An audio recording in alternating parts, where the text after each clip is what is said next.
सभी को एकादशी की ढेर सारी शुभकामनाएं।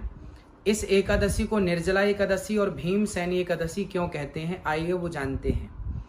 एक बार सारे पांडव धर्मराज युधिष्ठिर, अर्जुन, नकुल, सहदेव श्री व्यास जी के पास गए और उन्होंने कहा, व्यास जी हम आपके पास एक शिकायत लेके आए हैं। व्यास जी ने कहा, कौन सी शिकायत? बोले, भीम की शिकायत लेकर आए हैं। क्या शिकायत है?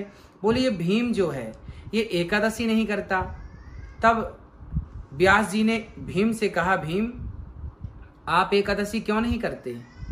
तब भीम ने कहा, क्या बताऊं भगवान, मुझे बहुत जोर की भूख लगती है और मैं बिना खाए रह नहीं सकता, सो मुझे एकादशी में कोई रुचि नहीं है। तब व्यास जी ने कहा कि यदि मानव का तन पाकर आपने एक भी एकादशी नहीं की तो ये समझिएगा कि आपके मानव तन यूं ही व्यर्थ चला गया। कम से कम एक एकादशी तो हमें करनी चाहिए। तो भीम जी ने कहा, फिर मैं कौन सी एकादशी करूं? तब उन्होंने कहा कि ज्येष्ठ मास की यह एकादशी जो निर्जला एकादशी के नाम से जानी जाती है, इस एकादशी को यदि आप कर लेंगे तो आपको संपूर्ण सारी एकादशी करने का फल प्राप्त हो जाएगा। फिर आप साल में इस एक एकादशी को कर लिया करें, अन्य एकादशी करने की फिर आपको जरूरत नहीं पड़ेगी।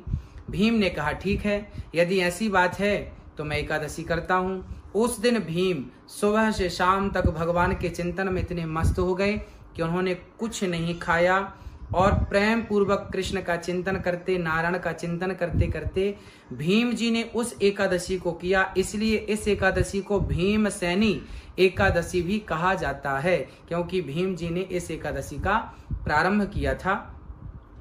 एकादशी हर महीने में 2 एकादशी होती हैं और हर एकादशी कल्याणकारी होती है।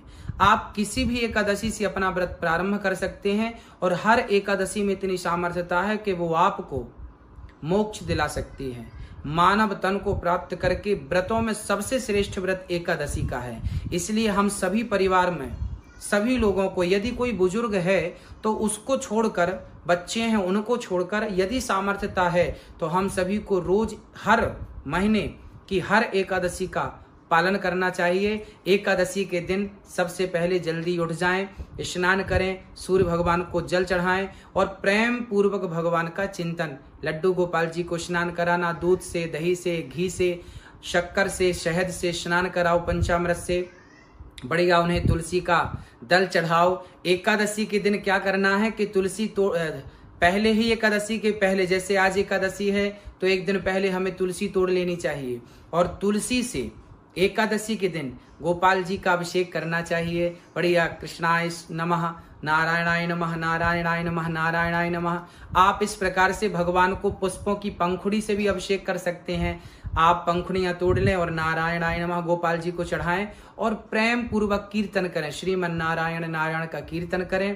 पूरे घर के लोग कीर्तन करें, प्रेम से, भाव से कीर्तन में झूमें और लोगों को भी कीर्तन कराएं और लोगों को भी कीर्तन करने की प्रेरणा दें। और इस प्रकार एकादशी पूर्ण होने पर द्वादशी के दिन अर्थात दूसरे दिन चावल जरूर खाएं। दूसरे दिन चावल खा के ही एकादशी का व्रत पूरा करना चाहिए। एकादशी के दिन चावल नहीं खाना चाहिए, पर द्वादशी के दिन चावल खा के ही व्रत को पूरा करना चाहिए, त्रयोदशी लगने के पूर्व।